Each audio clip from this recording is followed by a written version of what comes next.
अक्कलकोट वळसंग येथे Kumbheshwar farmer producer company आणि स्नेहबंधन Akkalkot farmer producer company आयोजित भाग्य धारकांची बैठक शनिवारी दिनांक 29 तारखेला आयोजित करण्यात आली होती। या बैठकीला हजारो शेतकरी बांधव मोठ्या संख्येने उपस्थित होते। वळसंग येथे श्री स्वामी समर्थ सेवा भवन या बैठकीमध्ये प्रमुख उपस्थिती म्हणून माननीय श्री मदन मुकणे साहेब तसेच प्रमुख उपस्थिती म्हणून माननीय डॉक्टर श्री कैलास कांबळे साहेब तसेच श्री रामचंद्र माळी साहेब, उपविभागीय कृषी अधिकारी सोलापूर माननीय श्री चंद्रकांत देवरे साहेब तसेच नितीन शेळके साहेब, चेअरमन व सर्व संचालक व मुख्य अधिकारी व सर्व सभासद शेतकरी बांधव मोठ्या संख्येने उपस्थित होते। हे कार्यक्रम घेण्यात आले। या शेतकरी बांधव कार्यक्रमाला मोठ्या संख्येने उपस्थित होते। स्नेहबंधन अक्कलकोट शेतकरी उत्पादन कंपनी लिमिटेड, चंद्रकांत हक्के अध्यक्ष, धोंडप्पा जिरगे सचिव, कुंभेश्वर ॲग्रो शेतकरी उत्पादक कंपनी लिमिटेड, मीनाक्षी बिराजदार अध्यक्ष, रामचंद्र छप्पेकर सचिव तसेच संचालक मंडळ व शेतकरी सभासद, Kumbheshwar agro farmer producer company limited व Snehbandhan Akkalkot farmer producer company limited उपस्थित होते। कार्यक्रमाचा उद्देश दोन्ही शेतकरी उत्पादक कंपनीच्या सक्षमीकरणासाठी व उन्नतीसाठी भागधारकांची बैठक आयोजित करण्यात आली होती। बोला सर। नमस्कार।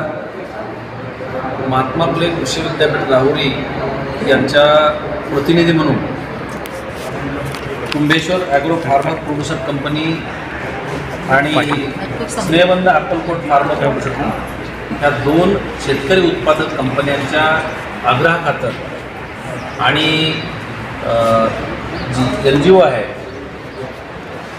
जी national NGO national agro foundation नावाची एक स्वयंसेवी संस्था आहे, त्यांच्या आग्रहाने तसेच कृषी खात्याच्या माध्यमातून या नावाचं नाव आपलं वळसंग येथे वळसंग येथे स्वामी समर्थ हॉलमध्ये हा जो शेतकऱ्यांना मार्गदर्शनाचा कार्यक्रम आयोजित करण्यात आला।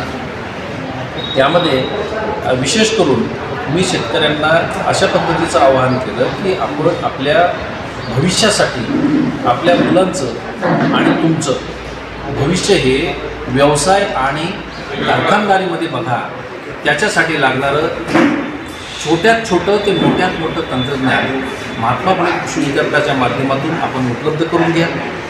कृषी खात्याच्या माध्यमातून आपण अनुदान मिळवून घ्या। नाबार्डच्या माध्यमातून मिळणाऱ्या योजनांचा लाभ घ्या।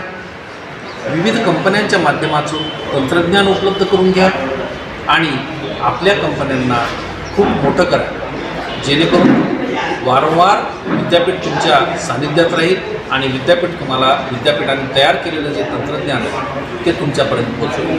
विशेषतः मूल्यवर्धन माल हा शेतकऱ्यांनी उत्पादन करणं शिकलेलं आहे, परंतु शेतकऱ्यांनी अजून मूल्यवर्धन करणे आणि बाजारामध्ये चढ्या दराने माल विक्री करणे हे अजून शेतकऱ्यांनी शिकलेलं नाही।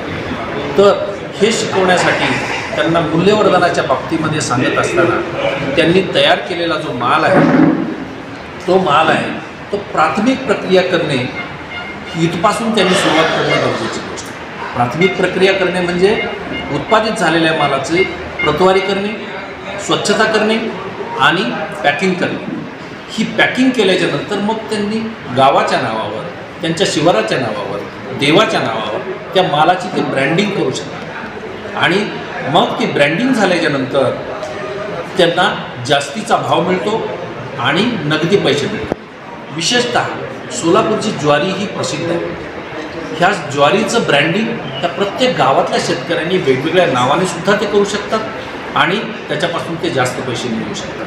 आत्ताच मगाशी शेतकऱ्यांशी बोलताना समजलं की शेतकऱ्यांना 20 रुपये ते 30 रुपयेपेक्षा जास्त ज्वारीला भाव मिळत नाही, परंतु हीच ज्वारी सोलापूर नावाने पुण्यामध्ये प्रत्येक दुकानदार विक्री करतो आणि त्याचा भाव 60 ते 65 रुपये किलो।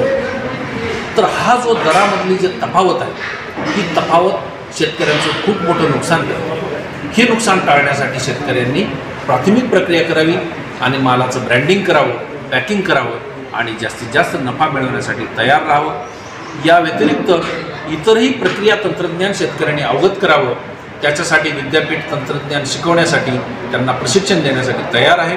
अशा पद्धतीचं मी या ठिकाणी आश्वासन देतो आणि शेतकऱ्यांना वारंवार विद्यापीठाच्या सान्निध्यात राहण्यासाठी आणि तंत्रज्ञान शिकण्यासाठी त्यांना आग्रहाची विनंती करतो आणि या ठिकाणी थांबतो. मी रामचंद्र साहेबराव माळी, उपविभागीय कृषी अधिकारी सोलापूर या नात्यानं आज कुंभेश्वर ॲग्रो प्रोड्युसर कंपनी आणि स्नेहबंधन अक्कलकोट फार्मर प्रोड्युसर कंपनी या दोघांच्या संयुक्त उद्यमानं जो कार्यक्रम आयोजित केला होता. तर या कंपनीच्या माध्यमातून आपण अनेक शेतकऱ्यांना उद्योजक बनवण्यासाठी किंवा कृषी विभागाच्या वेगवेगळ्या योजनेचा लाभ देण्यासाठी मार्गदर्शन केलेलं आहे. यामध्ये प्राधान्यानं मुख्यमंत्री अन्न प्रक्रिया योजनेचा लाभ आणि PFME प्रधानमंत्री खाद्य उद्योग योजना याच्यामध्ये जवळपास प्रत्येक शेतकऱ्याला 10 लाखापर्यंतचं अनुदान आहे. प्रत्येकाने याच्यामध्ये सहभागी होण्यासाठी आपण आवाहन केलेलं आहे.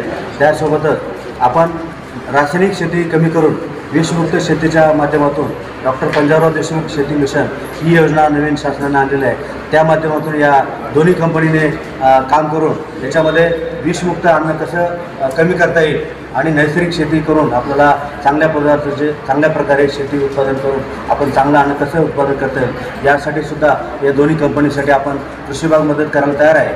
तर या नैसर्गिक शेतीमध्ये या दोन्ही कंपन्यांनी सहभागी व्हावं असे आवाहन करतो आणि धन्यवाद.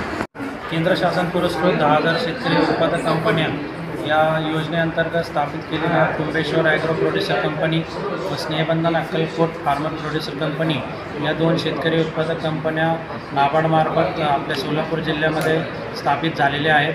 या कंपन्यांच्या भागधारकांसाठी आजची ही मार्गदर्शनपर बैठक आयोजित करण्यात आली होती. याच्यामध्ये कृषी प्रक्रिया उद्योग कंपन्यांमार्फत स्थापन करण्यासाठी मार्गदर्शन त्या ठिकाणी विविध राहुरी विद्यापीठातून विभाग प्रमुख आलेले होते, कांबळे साहेब. तर त्यांच्यामार्फत तसेच कृषी विभागामार्फत माळी साहेब आलेले होते.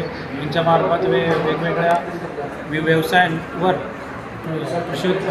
शेतकरी उत्पादक कंपन्यांनी वेगवेगळे व्यवसाय त्या ठिकाणी स्थापन करून आपल्या भागातील शेतकऱ्यांमार्फत जास्तीत जास्त लाभ पोहोचवण्यासाठी आजच्या या मेळाव्याचं या ठिकाणी आयोजन करण्यात आलं होतं.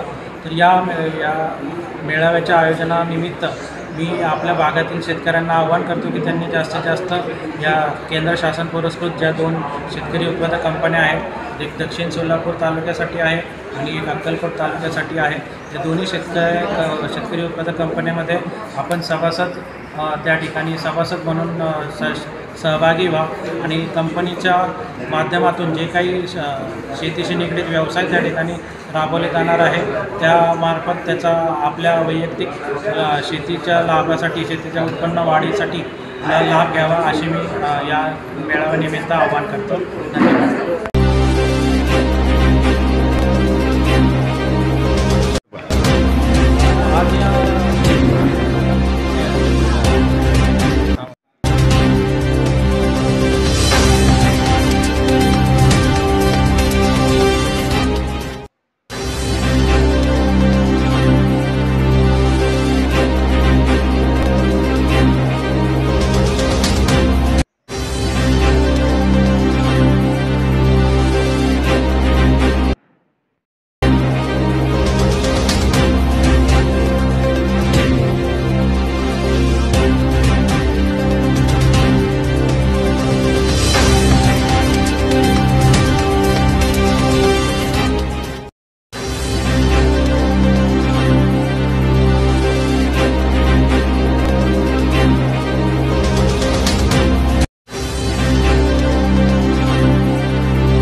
कुठे जरी तुमचा बजेट असेल तरी त्याला 30% सबसिडी आहे, 50 लाखापर्यंत आपण त्याच्यामध्ये आणून देतो. योजनेच्या वेळेस आम्ही आता फिरतो त्याच्यामध्ये.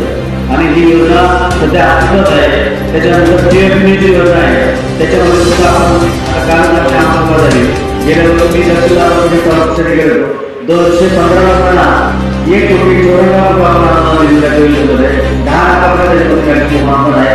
त्याला काय करायचं नाही. मोदी साहेब योजना आहे, तुम्ही किती कमी आहे त्याच्यामध्ये फक्त प्रोसेसिंग याच्यासाठी मशिनरी तुमचं शेड सगळं करू शकता तुम्ही. फक्त तुम्ही मागा, त्याला आंदोलन तयार आहे. आणि त्याच्यात दुसरी बाब सांगतो, काही ठिकाणी शेतकरी किंवा बँका कर्ज देत नाही, त्याला कर्ज कमी आहे तर ते पण सांगतो. आता आपले लोकमुली बँकेचे आलेले बापूसाहेब तळमळी सांगतात, तुम्हाला कुठल्या बँकेत लोन नाही दिलं तर आमच्याकडे पाठवा, मला सांगा, तुम्हाला 10 मिनिटांना तुम्हाला कर्ज मंजूर करून द्यायची आम्ही व्यवस्था करू. याच्यामध्ये जेणेकरून आपले उद्योग वाढले पाहिजे, आपल्याला आपली आर्थिक उन्नती झाली पाहिजे आणि आपण पुढे गेलं पाहिजे. यासाठी आम्ही 24 तास तुम्हाला मदत करावी आहे. मी जास्त बोलत नाही, एवढ्याच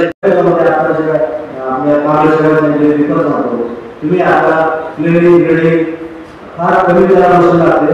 आणि याच्यातून आपण कंपनी सुरुवात केली. जे काय आपल्याकडे शेतकऱ्याकडे ज्वारी, गहू, हरभरा जे काय पिकं विकतात, नुसतं आता तुम्ही जर शेतकऱ्याकडे गहू किंवा ज्वारी झाली आणि माझ्या शेतकऱ्याला माझ्याकडे गहू विकलाय आणि 2,000 किंवा 2,000 आहे तर मी काय म्हणणार, स्वच्छ आहे का ते आमच्या घरी मार्ग काढत नाही. स्वच्छ आहे का 3,000 रुपये देऊ पण स्वच्छ पाहिजे. ही पद्धत आहे आपण मार्केटिंगची. फक्त त्याला काय करणार नाही, तुम्ही जे काय 24 आहे ना फक्त क्लिनिंग रेडी तुम्हाला तुमचं 100-200 काय रेट दिला त्याच्यात तुम्ही क्लिनिंग रेडी तुमचं 100 रुपये रेट असेल तर तुम्ही 100 रुपये अधिक जरी तुम्ही विकलं. आणि याच्यामध्ये बघा शहरामध्ये ज्वारी फूट 2 रुपये घेऊन घरी वाळवणं त्याला सांभाळणं कोणाला परवडत नाही. तुम्ही ज्वारीच्या बघा 2 किलो 5 किलो 10 किलो पॅकिंग करून विका, तुम्हाला सहज 20 रुपये मिळू. ही जी वाटप आहे आता इथून पुढे आपल्याला योजना मिळणार आहे. कंपनी गट याला मिळणार आहे.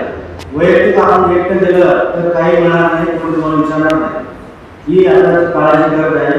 आणि तुम्ही इथून पुढे आपण आता कसं आहे, आपण बाळ जन्मल्यानंतर जशी परिस्थिती आहे त्या पद्धतीने ही आहे ही अवस्था. तर आपण याच्यामध्ये जसं जसं मूल मोठं होतं तसं कळतं त्या पद्धतीने ही कंपन्या दोन्ही कळाले पाहिजे. त्यासाठी आदरणीय शेट्टी साहेब आहेत, कांबळे साहेब आहेत शेतकऱ्यांना आणि कृषी विभाग आपल्या सोबत आहे.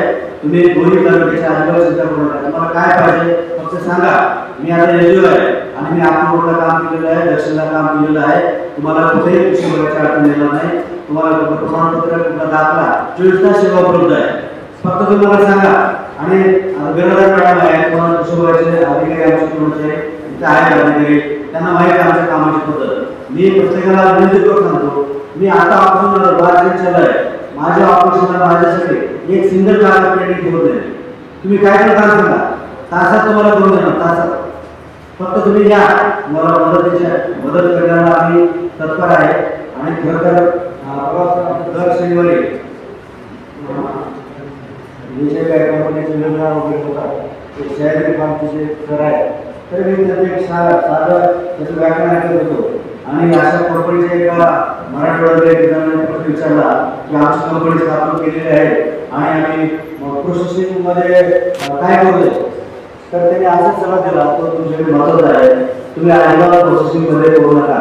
तुम्ही आपण आता जर तुम्ही कंपनी लहान आहे, आता आपण लहान पुढे मागतो उभारलं आपल्याला पासून उभारलं जावं लागतं आणि थोडं मोठं झाल्यावर पळते त्याच्यावर. आणि मोठी माणसं तर त्याला बघायचं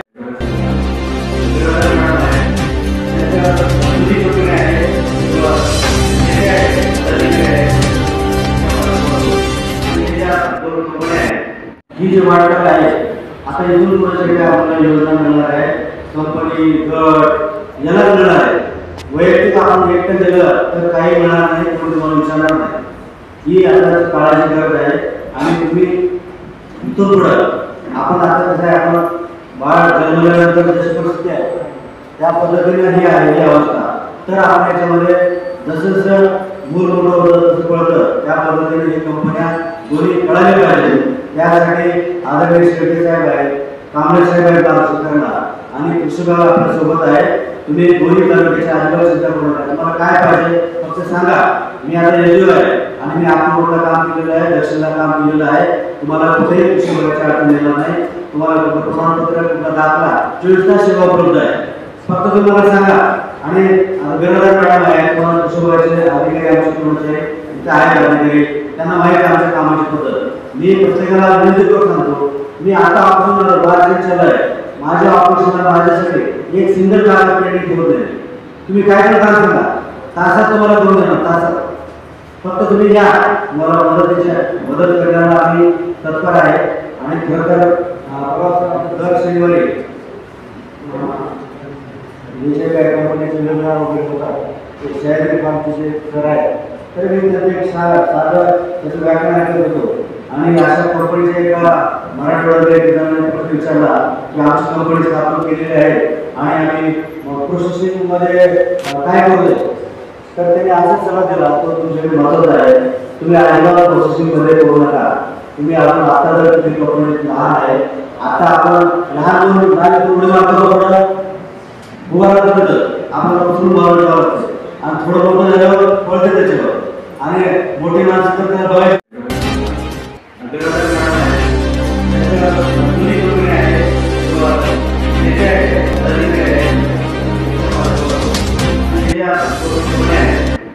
सहकारी संस्था किंवा व्यक्ती त्यांच्या मार्फत तुम्हाला मिळेल. हे शेतकऱ्यांसाठी इतर कोणत्याही कंपन्या करत नाही, कारण की कंपन्यांना काही गेलं जवळजवळ 2 वाजले, तर जास्त वेळ घेत नाही. थोडक्यात एक माहिती देतो. इफ्को बद्दल बऱ्याच जणांना माहिती नसेल किंवा असेल, पण आपले शेतकऱ्यांसाठी कार्य करते. आता यामध्ये सांगायचं झालं तर इफ्को शेतकऱ्यांसाठी कार्य कशी करते, कारण की इफ्को बद्दल तुम्ही जी माहिती ओळखून आहात ती काय आहे, तर खत उत्पादन करते आणि विक्री करते म्हणून, बरोबर का? दुपार झाली पण जरा लक्ष द्या सगळे शेतकरी बंधूंनी. थोडी माहिती महत्वाची. तर इफ्को काय करते, शेतकऱ्यांसाठी चांगल्या दर्जाची व माफक दरामध्ये खताची उत्पादन आणि विक्री व्यवस्था ही पूर्ण भारतामध्ये पाहिली जाते. भारतामध्ये तसेच आशिया खंडामधली सर्वात मोठी संस्था तर इफ्को ही संस्था आहे जी खत उत्पादन व विक्री करते. आणि पूर्ण जगामध्ये जर विचार केला गेला तर पूर्ण जगामध्ये 2 नंबरची संस्था ही इफ्को ही आहे. इफ्को या संस्थेने आतापर्यंत 10-26 ही जी खत आहे त्याचं उत्पादन केलं व शेतकऱ्यांपर्यंत पुरवलं गेलं. आता 10-26 या खताची निर्मिती ही इफ्कोनं भारतामध्ये प्रथम केली गेली होती. आज भारतामध्ये सर्वात जास्त खताचं उत्पादन जरी इफ्को करत असली तरी तिची विक्री व्यवस्थापन हे इफ्को स्वतः बघते.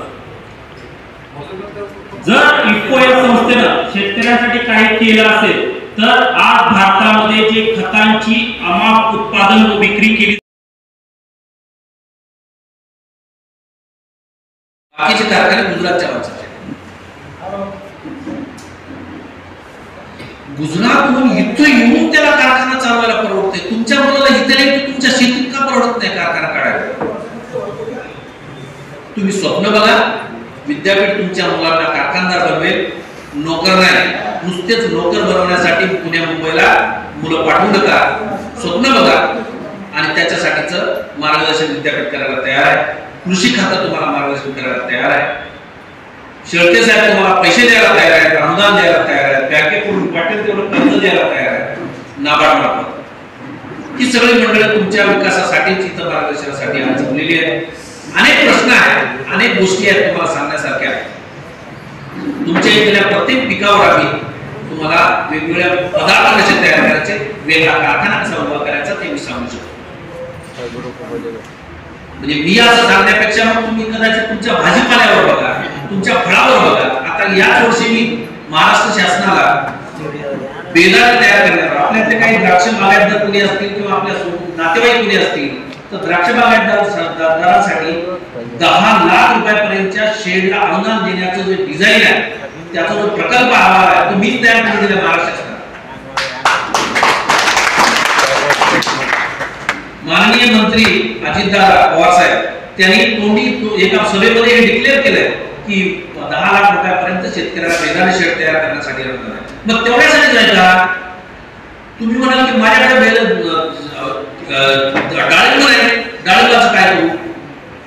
बाजारामध्ये छोटे डाळिंब 10 रुपये किलोने विकतात. ते लोक 10 रुपये 20 रुपये किलोने सुद्धा विकतात.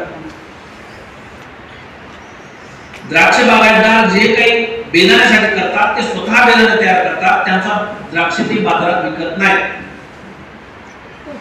पण काही शेतकरी असे असू शकतात की ज्याच्याकडे बेदाणा शेड आहे त्याला ते विकत असतील, त्याच्याकडे घेत असतात.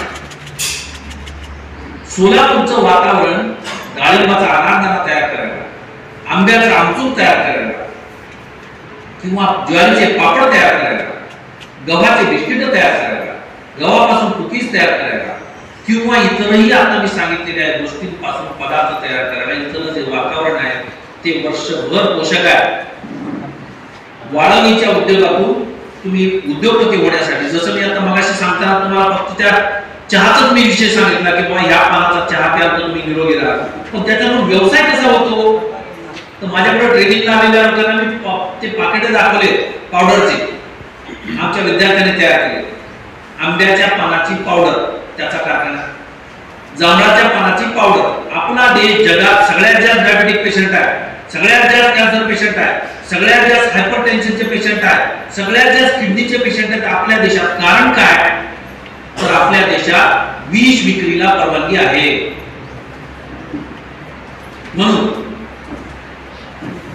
तर आता विकणाऱ्यानं त्याचा धंदा मांडलाय, आपण आपलं निरोगी कसं राहू त्याचा आपण व्यवसाय मांडूया आणि आपलं जीवन सुखी करूया. विविध योजना आहेत शासनाच्या, त्याचा फायदा घेऊया. बँकेच्या योजना आहेत, कृषी खात्याच्या योजना आहेत, त्याचा फायदा घेऊया. तंत्रज्ञान आहे विविध कंपन्यांकडे, त्याचा फायदा घेऊया आणि आपलं जीवन सुखी करूया, आपल्या मुलाचं जीवन सुखी करूया. सगळ्यांना सरकारी नोकऱ्या मिळणार नाही, सरकारी नोकऱ्या संपलेल्या आहेत हे लक्षात ठेवा. खाजगीमध्ये मिळणाऱ्या नोकऱ्या त्या गुणवत्तापूर्ण लोकांना, काही निवडक लोकांना मिळतात.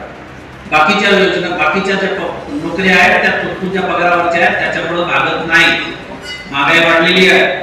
अशा परिस्थितीत आपल्याला टिकून राहायचं असेल तर आपण ज्या गावात आहोत तिथं आपण व्यवसाय वृद्धी जर करणं ठरवलं तर आपण सुखी होऊ शकतो. यालाच म्हणतात ग्राम राज्य कल्पना. महात्मा गांधींनी 1948 मध्ये ग्राम राज्य कल्पना मांडली होती. ग्राम राज्य कल्पना म्हणजे गावात निघणारी वस्तू गावातच प्रोसेस झाली पाहिजे, गावात त्याच्यावर प्रक्रिया झाली पाहिजे, तिथल्या सगळ्या गरजा भागल्या पाहिजे. बाहेरच्या गरजा भागवण्यासाठी मग त्याला पॅकिंग करून ब्रँडिंग करून बाहेर विकली गेली पाहिजे. परंतु ही कल्पना नतदृष्ट लोकांना आवडली नाही, कारण त्यांना चिमूटभर लोकांच्या हातात या देशाची अर्थव्यवस्था पाठवायची होती. आजही आपल्या देशात फक्त 10% लोकांजवळ देशाची 90% संपत्ती आहे. कशामुळे? व्यवसाय आणि कारखानदारीमुळे, नोकरीमुळे नाही. हे लक्षात ठेवा. नोकर हा नोकर असतो, तो करोडपती होऊ शकत नाही नोकरीच्या जीवावर. त्याला व्यावसायिकच व्हावं लागेल, कारखानदारच व्हावं लागेल, तरच आपले मुलं करोडपती होतील. आणि हे करोडपती होण्याचं स्वप्न तुमचे मुलं बघा. त्याच्यासाठी विद्यापीठ आणि विविध योजना, विविध खाते तुम्हाला मदत करायला तयार आहेत. या व्यतिरिक्त पुष्कळ गोष्टी सांगण्यासारख्या आहेत. वेळ भरपूर झालेला आहे. एक थोडक्यात म्हणून तुम्हाला उदाहरण दाखवून मी हे उदाहरण दिले. अनेक सगळ्याच पिकावर तुम्हाला सगळं काही खूप काही सांगता येईल. अजून 2-3 तास हे सेशन चालू शकते, परंतु वेळेची मर्यादा आहे. वेळ बराच झाला, तुम्ही ताटकळत बसलात, बराच वेळ झाला. कानात सगळे लोक राबतायत तुमच्यासाठी, पण तुमचा जो ज्या प्रमाणामध्ये प्रतिसाद मिळायला पाहिजे तो प्रतिसाद कमी आहे. आज मेळावा आहे म्हटल्यानंतर अनेक सभासदांनी स्वतःहूनही यायला पाहिजे होतं. इथे खुर्च्या बसायला जागा नाही पुरली पाहिजे होती, परंतु तुमच्याचा तो प्रतिसाद थोडासा कमी जाणवतोय. तो प्रतिसाद तुमचा वाढवायचा असेल तर प्रत्येकाने डायरी वाचा, विद्यापीठात काय शोधलंय ते वाचा आणि तुमच्या भविष्यासाठी काय विद्यापीठ सांगते ते वाचा. मी अजून काही अनेक गोष्टी सांगणार आहे. त्या प्राथमिक गोष्टी मी 2-3 गोष्टी हायलाइट केल्या की आता माळी साहेबांकडे भरपूर पैसे आहेत अनुदान देण्यासाठी, पण तुम्ही पुढे आलं पाहिजे की आपल्याकडे असलेल्या पिकावर प्रक्रिया करण्यासाठी. माळी साहेब 10 लाखापर्यंत 50 लाखापर्यंत अनुदान द्यायला तयार आहेत, पण तसे प्रस्ताव तुमच्याकडनं गेले पाहिजे. कोणते प्रस्ताव गेले पाहिजे तुम्हाला सुचत नाही ना, डायरेक्ट विद्यापीठात फोन लावायचा. कोणत्याही फोनला फोन लावा, त्या डायरी उघडा, डायरीवर अनेक नंबर आहेत, जो दिसेल त्या नंबरला फोन लावा, त्याला प्रश्न विचारा, मला ही गोष्टीची माहिती पाहिजे. तुम्हाला जर योग्य माणूस सापडला नाही तर तो जो नंबरवाला माणूस आहे तो सांगेल तुम्हाला की तुम्ही अमुक नंबरला फोन करा, म्हणजे तुम्हाला ती माहिती मिळेल. कोणती माहिती मिळेल? माझ्या शेतामध्ये पिकलेल्या हर पिकापासून मला पैसे मिळाले पाहिजे. बरं, आज मिळतात त्याच्यापेक्षा मला ते जास्त मिळाले पाहिजे. कसे मिळतील? तर तुमच्यातल्याच काही लोक, ते डायरेक्टर मंडळी आमच्याकडे प्रशिक्षणासाठी आले होते आणि त्यांना ते आम्ही सोयाबीन पासून खारे दाणे तयार करायचं शिकवलं, सोयाबीनचं दूध बनवायला शिकवलं, सोयाबीन पासून पनीर बनवायला शिकवलं. आणि हे बनल्यानंतर आपल्या काय उपयोगाचं आहे का? 1 किलो सोयाबीन पासून 8 लिटर दूध तयार होतं. ऐकून घ्या, 1 किलो सोयाबीनचा भाव किती आहे? 20 रुपये, 30 रुपये, 40 रुपये. शेतकऱ्याचा काय भाव असेल? 40 रुपये. शेतकऱ्याकडच्या सोयाबीनचा भाव आहे 40 रुपये. त्याच्यापासून दूध तयार होतं 8 लिटर. ते 8 लिटर दूध तुम्हाला 20 रुपये लिटरने जरी विकलं तरी 160 रुपयाचं दूध झालं. आणि त्याच्याच पासून तुम्हाला जवळपास 1.25 किलो पनीर निघतं. पनीरचा भाव बाजारामध्ये साधारण ठोक न विचार केला तर 200 रुपये द्या, म्हणजे 400 रुपयाचं पनीर तयार होतं. कशापासून? 1 किलो सोयाबीन पासून. मग विद्यापीठाकडे जर तुम्ही याच्या आधीच आला असता तर आतापर्यंत तुमच्यापैकी बऱ्याच लोकांनी दूध तयार केलं असतं की नाही? मग ते तुम्ही म्हणाल की ते दूध चांगलं असतं का? सोयाबीनचं दूध पिणं चांगलं असतं का? आम्हाला विचारा. आम्ही तुम्हाला सांगतोय, सोयाबीनचं दूध हे गाय, म्हैस, बैल, शेळी, मेंढी, घोडा, गाढव, उंट ह्या जेवढ्या प्रजातीपासून मिळणारं दूध आहे त्याच्यापेक्षाही मौल्यवान दूध कोणतं आहे? तर सोयाबीन. तर हे सोयाबीनचं दूध त्याच्यापेक्षा मौल्यवान आहे का? तर त्याच्यामध्ये 50% प्रथिने असतात. सोयाबीन मध्ये 50% प्रथिने असतात.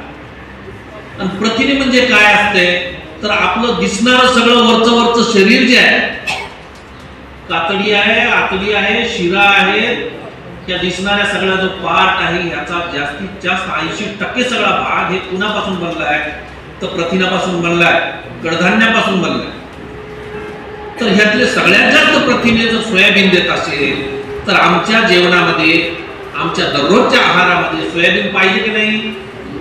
महाराष्ट्र आता देशात सगळ्यात जास्त सोयाबीन पिकवतोय, परंतु 1% सुद्धा शेतकरी सोयाबीन खात नाही, कारण विद्यापीठाकडे येतच नाही शेतकरी. कुणाची राजकीय सभा असली की तिकडे पटकन जातो, पण विद्यापीठ तुम्हाला पैसे कमवायला शिकवतंय, तुमच्या पोरांना कारखानदार बनवायला शिकवतंय, तर तुम्ही आमच्याकडे यायला पाहिजे का नको? वर्षात एकदा तरी. आपल्यातले बरेच लोक असतील एकदा सुद्धा राहुरी विद्यापीठात कधी आले नाही. तर ते तुमच्या मुलांना, तुमच्या भविष्यातल्या पिढ्यांना आर्थिक दृष्ट्या सक्षम बनवण्याचं तंत्रज्ञान विद्यापीठ तयार केलेलं आहे. ते छापलेलं आहे कृषी दैनंदिनीमध्ये, काही इतर पुस्तकांमध्ये. तर त्याचा लाभ तुम्ही घेण्यासाठी वर्षात एकदा तरी या. दरवर्षी नाही आलात तरी चालेल, 2 वर्षात एकदा तरी या, 3 वर्षातही एकदा आलं तर चालेल. एकदा नंबर मिळाले, फोन नंबर, की पुन्हा तुम्ही विद्यापीठात न येता डायरेक्ट फोनवर सुद्धा माहिती मिळवू शकता. शेतकऱ्यांनी शेती करत ती शेती उत्पादन करता करता ती फायद्याची शेती करावी याच्यासाठी विद्यापीठ सातत्यानं संशोधन करते. संशोधन करून शेती जे गोष्ट लागते त्या प्रत्येक गोष्टीवर विद्यापीठ संशोधन करतं आणि त्याच्याबरोबरच शेती फायद्याची होण्यासाठी असणाऱ्या हर गोष्टीवरही विद्यापीठ संशोधन करतं. आणि संशोधन करून त्याच्या शिफारसी तयार करतात. त्या शिफारसी तुमच्यापर्यंत पोहोचवण्यासाठी विद्यापीठ विविध मार्गाने प्रयत्न करतं. जसं कृषी दैनंदिनी आहे, शेतकरी मासिक आहे, वेगवेगळे लेख आहेत.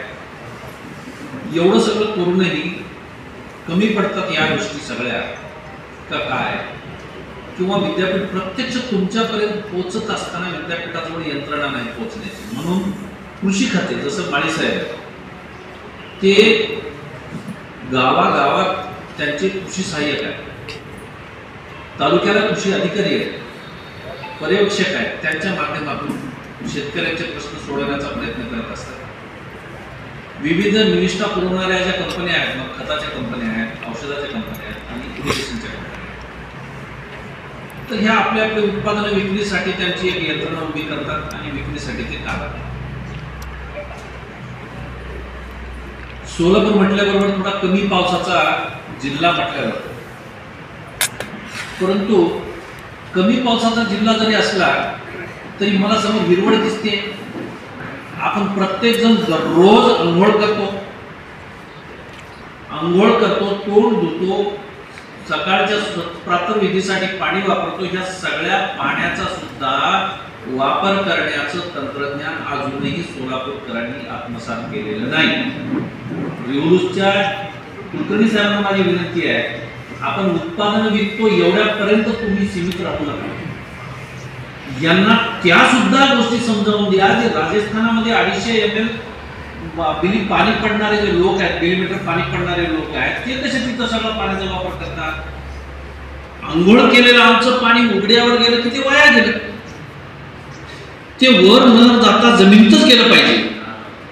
याच्यासाठी जर आम्ही प्रयत्न केला तर आमच्या इथं पडणाऱ्या पावसावर सुद्धा आम्ही चांगल्या पद्धतीनं तग धरून राहू शकतो. मग त्याच्यासाठी तुम्ही नुसतं माझं ठिबक घ्या म्हणून तुम्ही त्यांच्यापर्यंत जाण्यापेक्षा त्यांच्या अडचणीवर हुकूम काही तंत्रज्ञान आणि काही योजना आणि त्याच्यानंतर तुमचे उत्पादन असं तुम्ही थोडंसं नातं जोडा. म्हणजे नुसतं व्यवसाय करता करता तुम्हाला समाजकार्य सुद्धा करता येईल.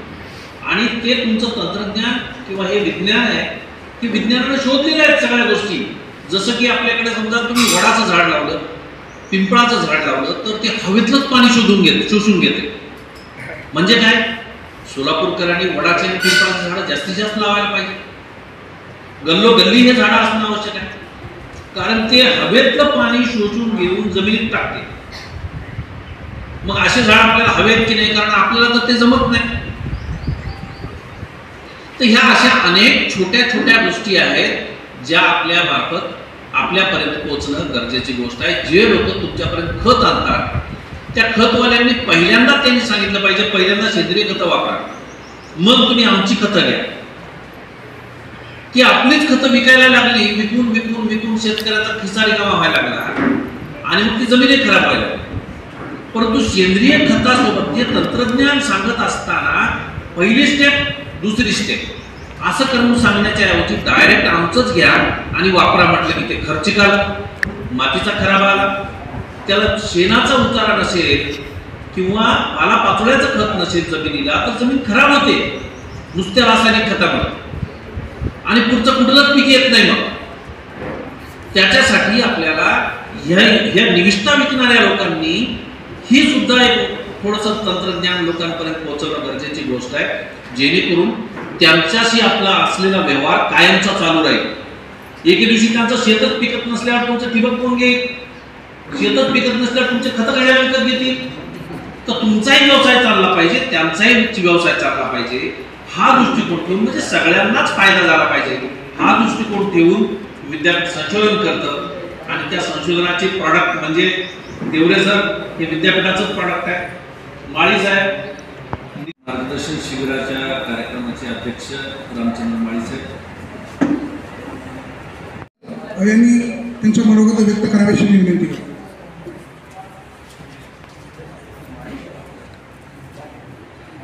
आर्थिक खताच्या वापरामुळे मातीची एवढी झीज झाली, माती एवढी क्षारयुक्त झाली की तिथे कुठलंच पीक होऊ शकत नाही. त्यासाठी आपल्याला पाणी असेल काय नसेल काय तर ठिबक सिंचनाचा अवलंब करून पाण्याचा खताचा हा लिमिटेड वापर करून आपली जमीन आपल्या पुढच्या पिढीला जमीन म्हणून ठेवण्यासाठी ठिबक सिंचन करणं काळाची गरज आहे. नाही तर आपण आमच्या पुढच्या पिढीला फक्त येणे प्लॉटच हस्तांतरित करू, कारण की आपली जमीन फक्त कागदावरती जमीन राहील. दुसरी गोष्ट, ठिबक सिंचन करण्यासाठी काय करायचं. आता पहिले लोक काय म्हणतात की सबसिडी असेल तर ठिबक करतात. म्हणजे पूर्वी आपल्याकडे पद्धत होती हुंडा पद्धत होती. लग्नासाठी लोक हुंडा घ्यायचे की हुंड्यासाठी लग्न करायचे. आता वेळ अशी आली की आता हुंडा नसला तरी मुलगी पाहिजे फक्त. तशी वेळ आता आली की पाणी नाही. बाहेर जर ऊन बघितलं तुम्ही आणि पाण्याचं हे बघितलं, मागच्या वर्षी सोलापुरात पाऊस खूप कमी पडला असं म्हणताना खूप चांगला पाऊस पडला. त्यामुळे लोकांनी खूप ऊसाची लागवड केली किंवा केळीसारख्या पिकाची लागवड केली. पण आजच्या परिस्थितीला बघा, मार्च महिना संपायच्या आधीच पाणी कमी पडायला लागलं, टेम्परेचर एवढं वाढलं आहे. मग ते पिकं जर जगवायचे असतील तर आपल्याला ठिबक सिंचनाशिवाय पर्याय नाही. ठिबक सिंचन फक्त पाणी वाचवण्यापुरता न मर्यादित ठेवता तुमचं उत्पन्न वाढणं हा सगळ्यात मोठा उद्देश ठेवा. ऊसासारख्या पिकात जर तुम्ही ठिबक केलं तर एकरी कमीत कमी 20 टन उत्पन्न वाढू शकते. ते 20 टन उत्पन्न वाढलेला 40,000 तुमचं उत्पन्न वाढलं तर तुमच्या ठिबकचा खर्च त्यात निघून जाते. पण आपल्याकडच्या लोकांना तर असं झालं की सबसिडी असेल तर ठिबक करू.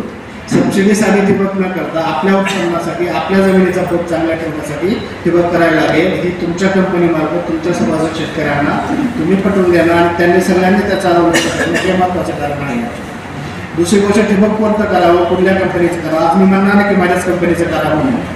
ज्या ठिबक कंपनीचा प्रतिनिधी तुमच्या शेतात येतो, तुमच्या शेताचं व्यवस्थित मोजमाप करतोय, तुमच्या ठिबक चालवण्यासाठी किती प्रेशर लागेल, त्यासाठी किती हेड लागेल, तुमच्या मातीचा प्रकार कसला आहे, तुमच्या पिकाचा प्रकार काय, त्यानुसार व्यवस्थित ठिबक जे तुम्हाला सजेस्ट करतो त्या कंपनीचं ठिबक करावं. त्यानंतर ठिबक झालं, ठिबक झाल्यानंतर त्याचं मेंटेनन्स ठेवणं.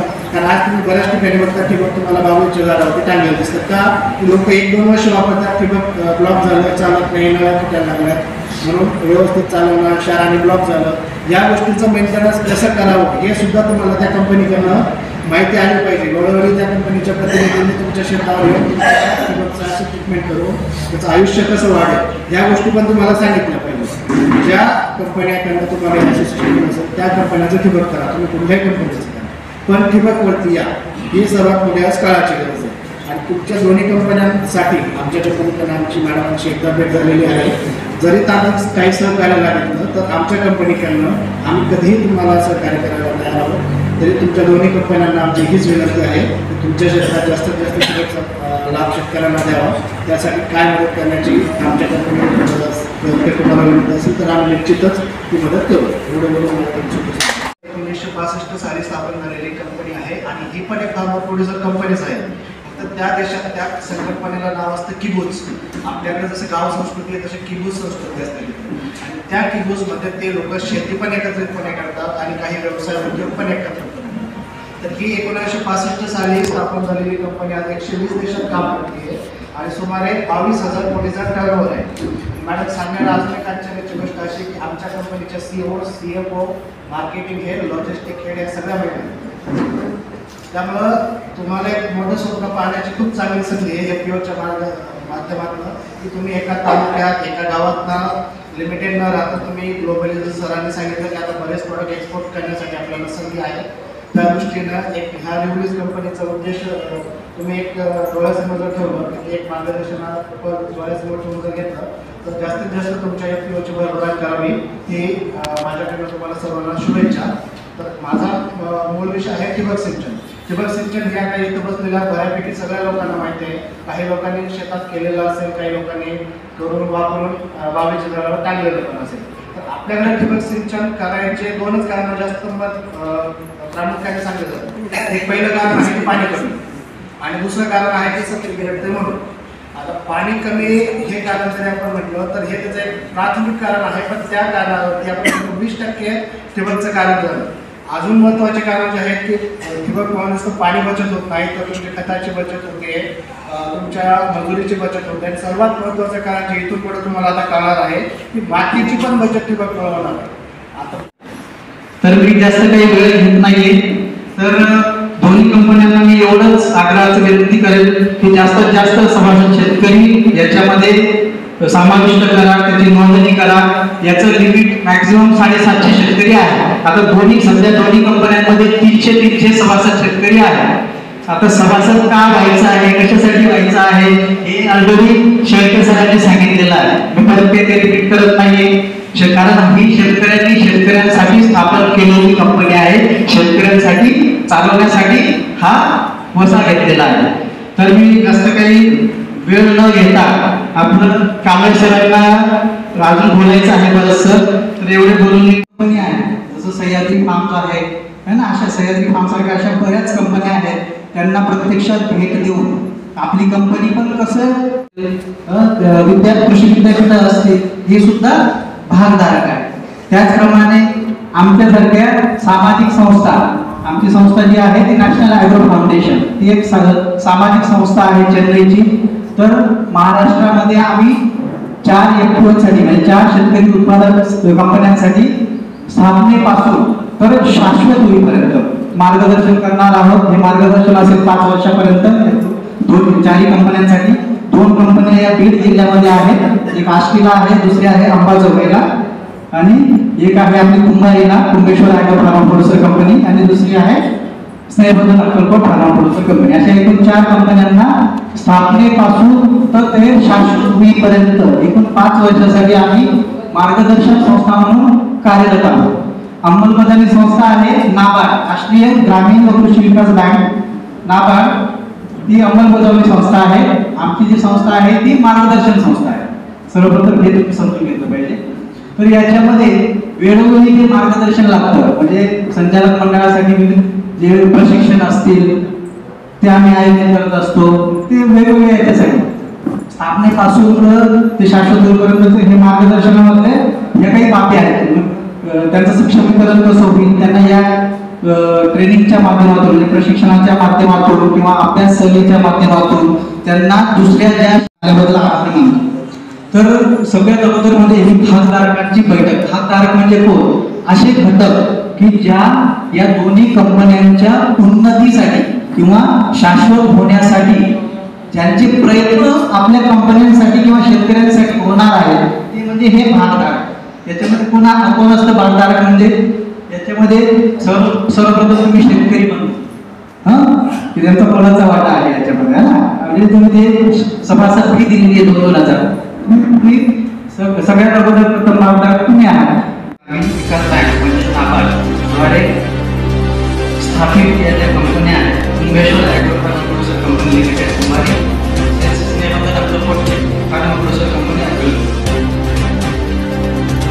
तर आज या कंपन्यांची भागधारक बैठक या ठिकाणी आयोजित केलेली आहे. या कार्यक्रमासाठी उपस्थित असलेले साहेब श्री रामचंद्र माळी साहेब, कृषी अधिकारी, तसेच माननीय डॉक्टर श्री कैलास कांबळे साहेब जे अगदी शॉर्ट नोटीसवरती म्हणजे अगदी ऐन वेळेस त्यांना सांगितलं आणि ते तयारीत आले आणि ते म्हटले की शेतकऱ्यांचा विषय असला तर तो माझ्यासाठी जिव्हाळ्याचा विषय आहे. तर मी आवर्जून त्या कार्यक्रमासाठी उपस्थित राहील आणि माझ्या सोबतच आहे.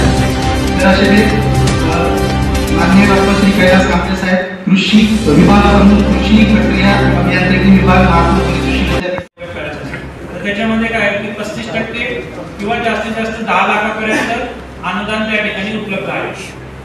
पण जर शेतकरी उत्पादक कंपनीला जर करायचं असेल या योजनेअंतर्गत तर याच्यामध्ये जवळपास 3.5 कोटी अनुदान कंपनीला उपलब्ध आहे. त्यासाठी 3.5 कोटी अनुदान घेण्यासाठी आपल्याला 10 कोटीचा व्यवसाय उभारणं गरजेचं आहे, प्रक्रिया उद्योग. पण 10 कोटीचा प्रक्रिया उद्योग उभारण्यासाठी तेवढं भांडवल आपल्याकडे सद्यस्थितीमध्ये नाहीये. आपण कुठल्या बँकेकडे गेलो तर तेवढं कर्ज आपल्याला त्या ठिकाणी उपलब्ध होण्याची शक्यता फार कमी आहे. कारण आपल्याकडे सध्या भाग भांडवलच कमी आहे.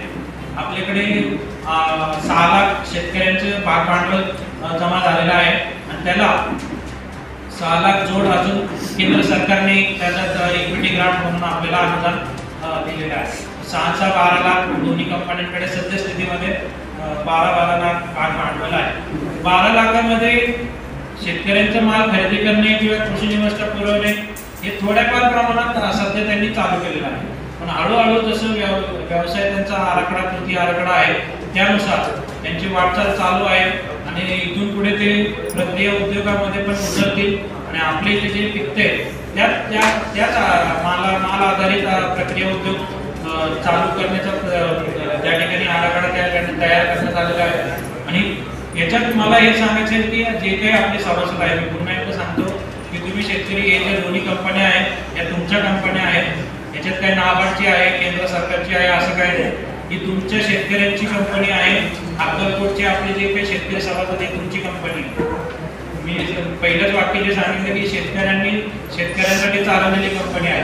तुमच्या संचालक मंडळावर मी नाबार्डचा प्रतिनिधी नाही किंवा देवरे त्या ठिकाणी झालेले आहे, पण उलाढाल झालेली आहे. पण नफा तेवढा कंपन्यांना राहिलेला आहे. कारण सध्या तरी ना नफा ना तोटा या तत्वावर दोन्ही कंपन्या काम करतायत. आता बिराजदार मॅडमांनी सांगितलं की त्यांनी मागच्या वर्षी 1 लाखाचेच आंबे त्यांनी विक्री केली, पण तिथे कंपनीलाही फायदा झाला, त्या शेतकऱ्यालाही त्या ठिकाणी फायदा झाला. तर असंच प्रकारे आपले जे शेतीमालाचं खरेदी विक्रीमधून तर होतोच फायदा, त्यात काही दुमत नाही आहे. पण ज्यावेळेस आपण प्रक्रिया उद्योगाकडे वळणार आहे शेतकरी उत्पादक कंपनीच्या माध्यमातून, त्यावेळेस जास्तीत जास्त कंपनीला त्या ठिकाणी नफा त्या ठिकाणी होणार आहे. उलाढाल पण आपली त्या ठिकाणी वाढणार आहे. आणि पर्यायाने आपले जे शेतकरी सभासद आहेत, सध्याचे 300 सभासद आहेत, त्यांच्या मालावर त्यांचे माल शेतीमाल खरेदी करून त्याच्यावर प्रक्रिया करून तो माल ज्यावेळेस शेतकरी उत्पादक कंपनी विक्री करेल त्यावेळेस आपल्या शेतकऱ्याला साहजिकच त्या ठिकाणी 2 पैसे त्या ठिकाणी जास्तचा भाव त्या ठिकाणी आपल्याला मिळणार आहे. आता याच्यामध्ये शेतकरी उत्पादक कंपनी असल्यामुळे त्यांना हमी भावानेच खरेदी करता येईल असं नाही आहे. कारण कंपनी म्हणलं की नफा आला, नफ्याचं गणित आलं. प्रायव्हेट मार्केट असेल किंवा काय अशा माध्यमातून खरेदी विक्री त्या ठिकाणी करून देण्याचा ते प्रयत्न करतात. त्याला जास्तीत जास्त मालाला मार्केटपेक्षा कसं चांगला भाव मिळेल या दृष्टीने दोन्ही कंपन्यांचा प्रयत्न चालू आहे. त्यासाठी वेळोवेळी त्यांना प्रशिक्षण अभ्यास दौरे त्या ठिकाणी राबवलेले असतात. त्याच्यामध्ये संचालक मंडळ नेहमीच जातात, काही शेतकरी सभासद सुद्धा जात असतात. आता कंपनीने आम्ही त्यांच्या मागे हे लागतो की कंपनीने आपला एक व्यवसायाचा प्लॅन बनवला पाहिजे, आराखडा तयार केला पाहिजे की आपल्याला इथून पुढे 7 वर्षांनी 10 वर्षांनी आपलं काय उद्देश असला पाहिजे की आता आपण या वर्षी आपण कोणता व्यवसाय चालू करू शकतो, पुढच्या वर्षी कोणता व्यवसाय चालू करू शकतो. ते प्रक्रिया उद्योगामध्ये आपल्याला वळण्यासाठी आपण त्या स्थितीमध्ये आहोत का, तर या दृष्टीने आम्ही त्याचा आराखडा शेतकरी उत्पादक कंपन्यांकडून बनवून घेत असतो. आणि त्या आराखड्यावर त्यांना त्या ठिकाणी आराखडा राबवण्यासाठी त्या ठिकाणी मार्गदर्शन CPPOच्या माध्यमातून त्या ठिकाणी देण्याचा प्रयत्न करत असतो. तर आराखडा हा एक आराखडा तात्पुरता नसतो. त्याच्यात आपल्या भागामध्ये काय पिकतं, आपल्या पिकाची उत्पादकता काय आहे, किती आपले शेतकरी आहेत, काय काय पिकं घेतात, त्यांना किती कोणत्या निविष्ठा लागतात, कोणत्या कंपनीच्या लागतात, किती प्रकारच्या लागतात, तर त्यातून आपण किती शेतकऱ्यांना त्या पुरवू शकतो आपल्या भागभांडवलाच्या मर्यादेत राहून. आणि परत आपल्या शेतीमालाचं उत्पादन किती होतं, तर त्याला विक्री व्यवस्था कशी आहे, या सगळ्याचा एक सुरुवातीला सर्वे त्या ठिकाणी करण्यात आलेला आहे.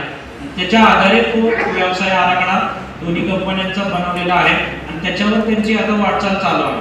तर आता मला जवळपास त्यांचे वार्षिक उलाढाल जर 2 वर्षाचं पाहिलं तर निधी नाबार्ड मार्फत या केंद्र सरकार या दोन्ही कंपन्यांना देत आहे. तर त्याचा एकमेव उद्देश आहे की इथल्या शेतकऱ्यांसाठी त्यांनी चांगले प्रयत्न केले पाहिजे. शेतकऱ्यांना एकत्रित आणून त्यांचे शेतीमालाचं उत्पन्न कसं वाढेल या दृष्टीने प्रयत्न करण्यासाठी या दोन्ही शेतकरी उत्पादक कंपन्यांची स्थापना या ठिकाणी करण्यात आली आहे. दुसरं की तुम्ही ज्यावेळेस सभासद बनता तर तुमचं काम फक्त 2,000 रुपये दिले, 1,000 रुपये दिले म्हणून तुम्ही भाग भांडवलदार भागधारक झाला तिथपर्यंत मर्यादित नका ठेवू. कारण ही जी शेतकरी उत्पादक कंपनी आहे, शेतकरी उत्पादक कंपनीने कसे व्यवसायासाठी काय प्लॅन केलेला आहे, कशी वाटचाल करणार आहे, सध्या कंपनी काय काम करते याच्यावर तुमची बारीक नजर असली पाहिजे. जे संचालक मंडळ आहे त्यांना तुम्ही ते प्रश्न विचारले पाहिजेत की तुम्ही काय व्यवसाय करता. याचा सांगण्याचा उद्देश की ही 300 शेतकऱ्यांची कंपनी आहे. शेतकरी जे संचालक मंडळ आहे ते तुमचं प्रतिनिधित्व करतात की तुम्ही त्यांनी ज्या वेळेस तुम्हाला मीटिंगला बोलवलं होती, वर्षातून एकदा सर्वसाधारण सभा होती, त्याला आवर्जून उपस्थित राहा. उत्पादक कंपन्या तुम्ही आहे दोन्ही तालुक्यांमध्ये चालत आहे, राबवल्या जातात, स्थापन केलेल्या आहेत. त्यांच्या वृद्धीसाठी इथे आज आपण हे मार्गदर्शन शिबिर या ठिकाणी आयोजित केलेलं आहे. तर याच्यामध्ये मी नेहमी सांगत असतो की ही शेतकऱ्यांसाठी चालवलेली कंपनी आहे. त्याच्या नावातच आहे की शेतकरी उत्पादक कंपनी. मी नेहमी सांगत असतो की या शेतकरी उत्पादक कंपनीचे डोळ्यासमोर नेहमी 2 उद्दिष्ट त्यांनी ठेवले पाहिजेत की आपले जे शेतकरी सभासद आहेत आपल्या भागातील ते जे शेती करतायत त्या शेती खर्चामध्ये आपल्या कंपनीच्या माध्यमातून बचत कशी करता येईल हा एक उद्देश असला पाहिजे. आणि दुसरं की आपला जो शेतमाल इथे पिकवतोय शेतीमाल, की आपल्या भागात जे शेतीमाल आपले शेतकरी सभासद जे पिकवतात त्याला आपण रास्त भाव कसा मिळवून देऊ. मग ते तुम्ही त्याचं खरेदी विक्री करा किंवा त्याच्यावर प्रक्रिया करून कंपनीच्या माध्यमातून त्याची विक्री करा. अशा पद्धतीने हे 2 उद्दिष्ट ठेवून आपण जास्तीत जास्त शेतकऱ्यांना फायदा कसा पोहोचवता येईल त्यासाठी आपण सामूहिकरित्या या शेतकरी उत्पादक कंपनीमध्ये सभासद झालेले आहात.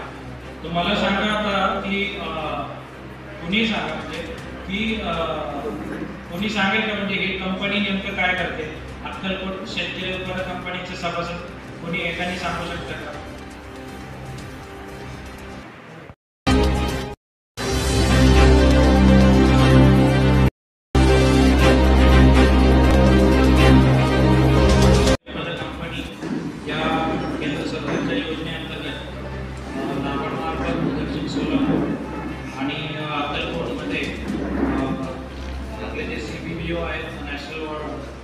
फाउंडेशन चेन्नई यांच्यामार्फत स्थापित Kumbheshwar agro farmer producer company Kumbhari Dakshin Solapur आणि Snehnandan Akkalkot farmer producer company limited या दोन्ही शेतकरी उत्पादक कंपन्यांच्या जे आपले शेतकरी सभासद आहेत त्यांच्या या बैठकीला आजच्या या बैठकीचे अध्यक्ष माननीय श्री आदरणीय रामचंद्र माळी सर, उपविभागीय कृषी अधिकारी, तसेच ज्यांची म्हणून सर्वांना मी विनंती करतो प्रत्येक शेतकरी एकमेकांना सहकार्य करावं आणि एकमेकांना सहकार्य करून म्हणजे या 2 कंपनीला तुम्ही जॉईन व्हा आणि ह्या 2 कंपनीमध्ये वेगवेगळ्या प्रकारे त्या शेतीची माहिती मिळते, वेगवेगळ्या औषधं मिळते तुम्हाला. त्यानंतर वेगवेगळ्या ठिकाणी प्रशिक्षण होत असतो शेतकऱ्यांसाठी खास, तर तो तुम्ही अटेंड केला पाहिजे. तो अटेंड जरी केला तुम्ही वेगवेगळ्या शेती तुम्ही करून जास्तीत जास्त उत्पन्न काढून तुम्ही जास्त पैसे कमवू शकतो. तर याला आपण देशाचं महत्त्व म्हणजे काय असतो, अर्थशास्त्रज्ञ म्हणतात व्यापारी लोकांमुळे देश चालतो. अर्थशास्त्रज्ञ म्हणतात व्यापारी लोकांमुळे देश चालतो, पण लॉकडाऊनमुळे कळालं की शेतात नांगर चालतो तेव्हा देश चालतो. पण सर्वप्रथम शेतकऱ्यांना इथं भाव मिळण्यासाठी सर्वांनी आधुनिक शेती करण्याची गरज आहे आणि शेतीचं नॉलेज जास्तीत जास्त घ्यावं. मी सर्वांना पुन्हा एकदा विनंती करतो. यानंतर नितीन शेळके समोर ठेवायचा. फक्त शेती केली आणि पैसा होत नाही म्हणून आपण आपलं शेती करायचं सोडून दिलं ही गोष्ट आता यापुढे चालणार नाही. आपल्याला परवडायचं असेल, आपल्याला फायदा करायचा असेल तर ह्या शेतकरी उत्पादक कंपन्यांना जॉईन व्हा. त्यांच्या मार्फत बऱ्याच योजना आपण मागू शकतो. आपण सबसिडीसाठी कुठल्या गोष्टी करा असं माझं म्हणणं नाहीये. आपल्याला आपल्या शेतीमालाला चांगला भाव मिळावा या दृष्टीनं आपण प्रयत्न केले आणि सहज जाता जाता एक इन्सेंटिव्ह म्हणून, एक प्रोत्साहनपर म्हणून शासकीय अनुदानाचा फायदा घ्या आणि निश्चितच 4 पैसे मिळवू शकू असं मला वाटतं. मुख्य भाषण आपल्याला ऐकायचं आहे, त्यासाठी मी इथंच थांबतो. धन्यवाद.